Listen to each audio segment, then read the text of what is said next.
This is Teaching to the Test Pattern. Hey, buddy. Hey, buddy, it's Tom White, and this is Teaching to the Test Pattern. This is part 3 of my conversation with Bo Cordle. I promise to never channel my inner Pauly Shore ever again. I'm sad that I have an inner Pauly Shore. In this conversation, Bo talks about working at the Olympics and kind of his role there. He talks about just diversifying what you do in order to be successful in the video industry. He's a graphics guy who's not a graphics guy. And he'll build on that throughout this conversation. Speaking of building out, want to thank our sponsor, Amitrace, AMITRACE.com, for their support. If you are looking to build out or build up your program, you need to reach out to them. No matter what you want to do. I mean, seriously, I call them sometimes just to harass them and go, hey, I want to figure out how to do this, and let it go. And they'll call back. You know, sometimes it's an hour, sometimes it's a day. I'm not a big high priority for them. And they'll say, oh, yeah, we got this. You just need to get this and this and this, and you can do these things. We'll show you how to do it, because it's really, you know, for you, Tom, as a simpleton, it's really difficult. But for us, we're geniuses, and it works well. They won't treat you that way. You're much specialer to them. Yes, I said specialer. Can you tell quarantine has set in? I got quarantine brain today. AMITRACE.com. Go check them out right now. Again, I said it last episode. Challenge them.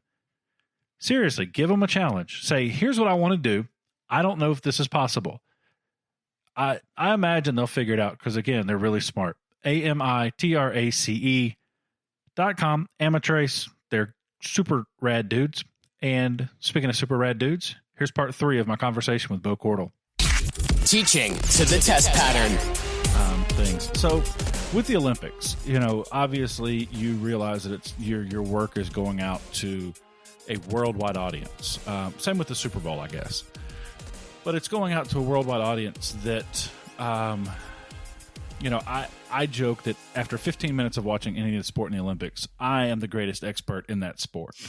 And your job as the producer is to make me feel that way.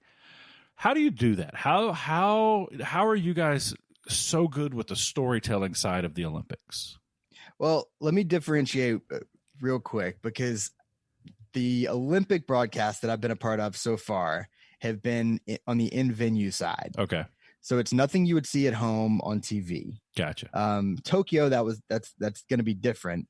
But the plan was for that to be different. It was going to be in Tokyo for NBC. But the 3 Olympics that I've done so far, it's nothing you would see at home. It's if you were to actually go to the venue Gotcha. and see the big screen or be a spectator there. Okay. So same question. What is your mindset as you're preparing for enhancing that viewer experience? Because in sailing and in figure skating, there's a lot of downtime. What is your mindset going into that? Yeah. Well, when you're dealing with an in-venue show, your audience, your audience, they're all there, right? So you're trying to create the atmosphere that makes them glad that they bought a ticket, makes them actually enjoy the experience and feel like they were part of the event. So, things like the kiss cam that everybody loves, or, you also want to give viewers everything that they could get at home plus more.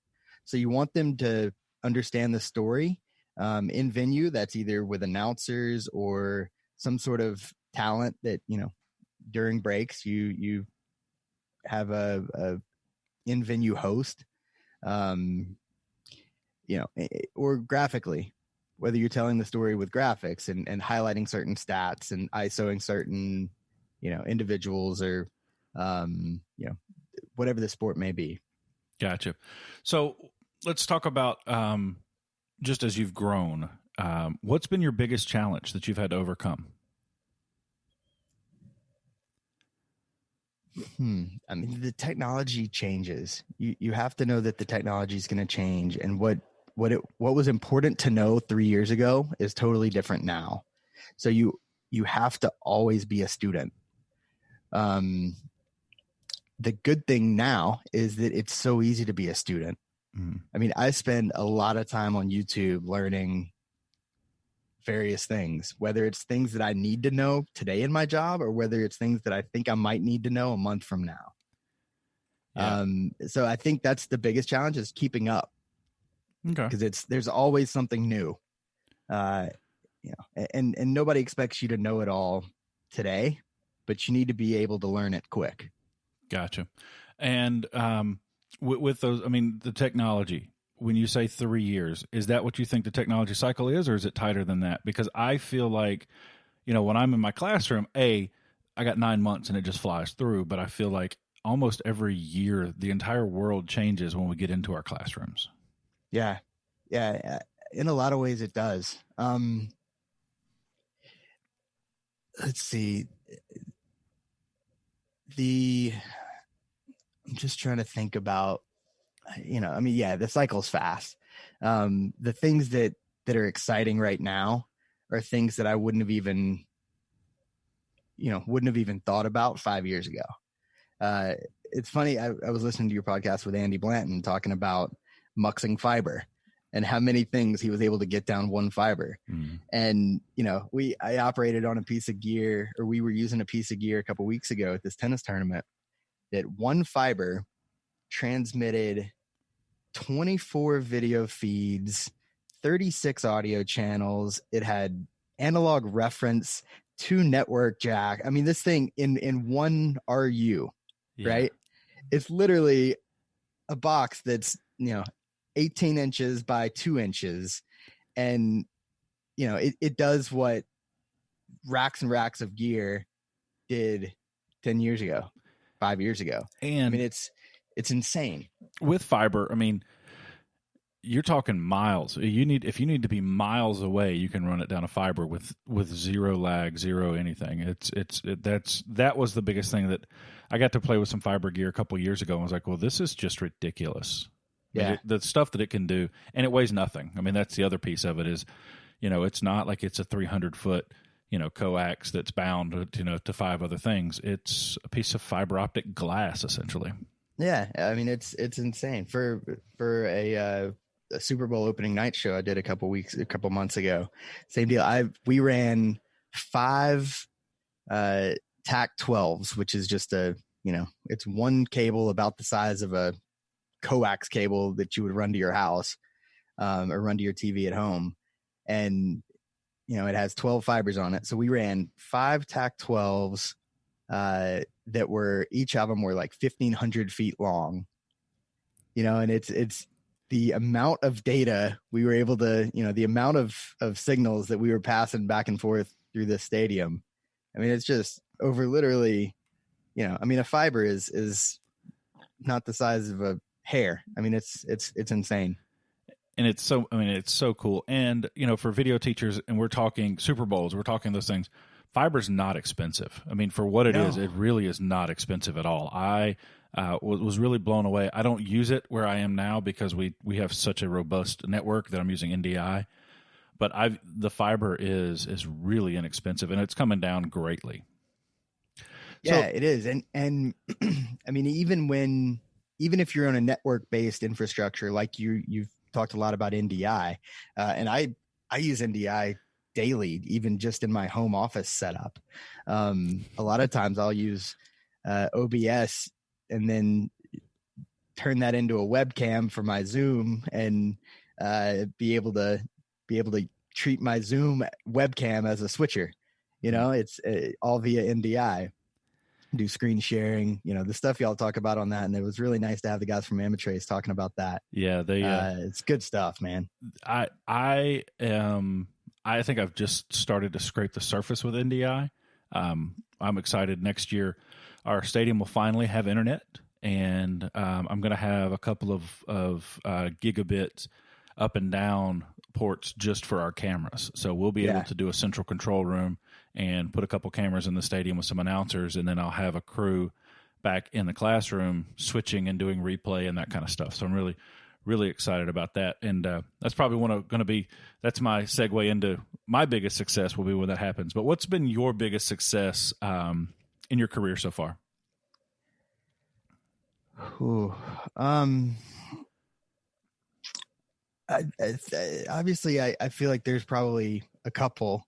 The ones that stand out, it's always a lot of fun when you're part of a crew and a production comes together. Two instances, that I have in mind. One being, I got to produce all of the athletic video boards for Auburn University for several years. So I was the only full-time person there, just in charge of video boards.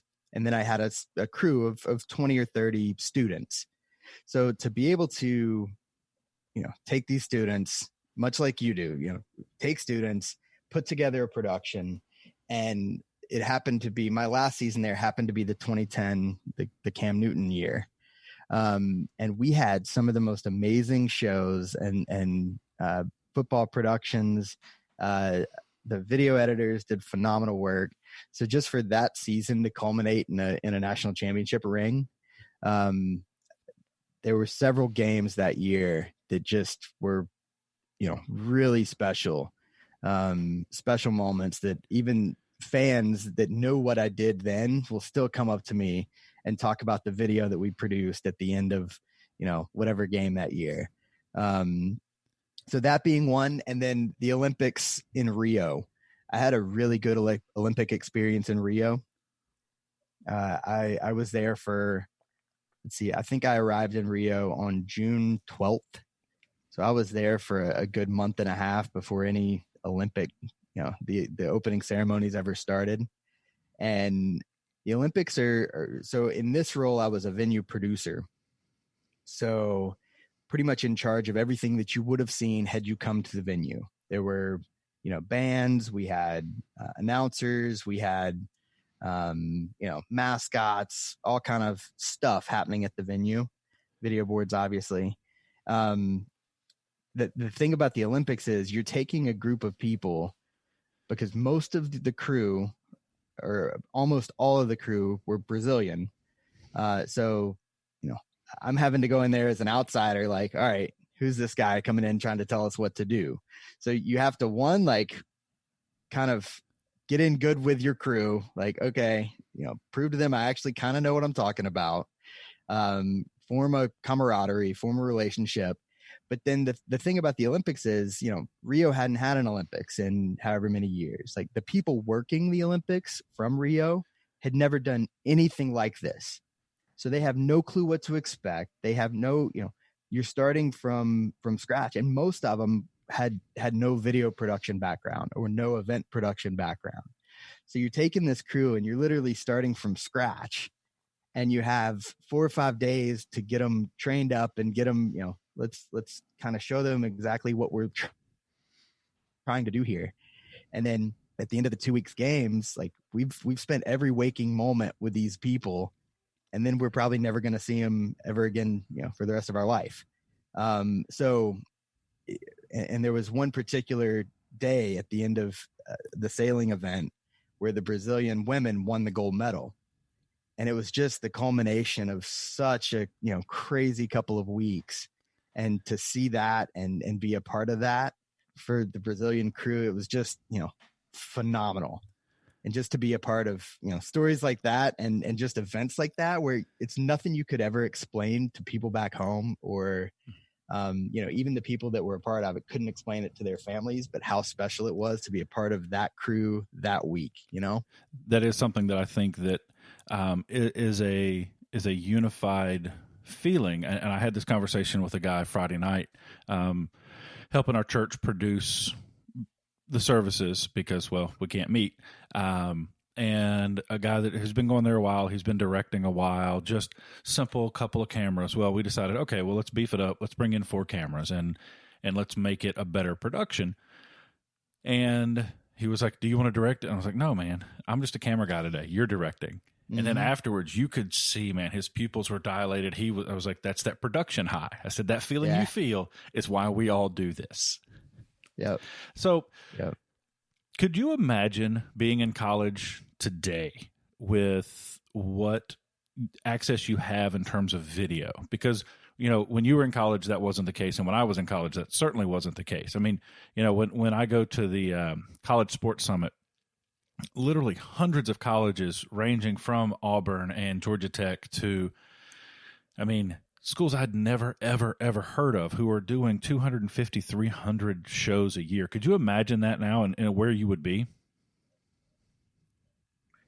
No, yeah, the college productions these days, right now I feel like high school productions are on par with where college productions were when we were in college, and college productions now, a lot of college productions now are better than a lot of broadcast productions right now. Absolutely. Yeah, it's, to be at a college right now that has the ESPN support and the money behind, a lot of these college control rooms now, Andy being one of them, at Georgia Tech, they have several control rooms that beat out a lot of the news stations in those cities. Absolutely. Just phenomenal control rooms. So if I were a student today, I would want to make sure that you don't pigeonhole yourself into one thing. Mm-hmm. Make sure that you get experience. Okay, if you're the graphics person, make sure that you come in on your day off and sit in the room with the audio guy. Do what you have to do to understand and learn what every single position does. Because this is a business where you really need to be a generalist before you're a specialist. Like I'm right now on Sunday Night Football, I do specialty graphics. I've never been a graphics person, and they didn't hire me because I'm good at graphics. We have animators and we have graphic designers that are building making the graphics pretty.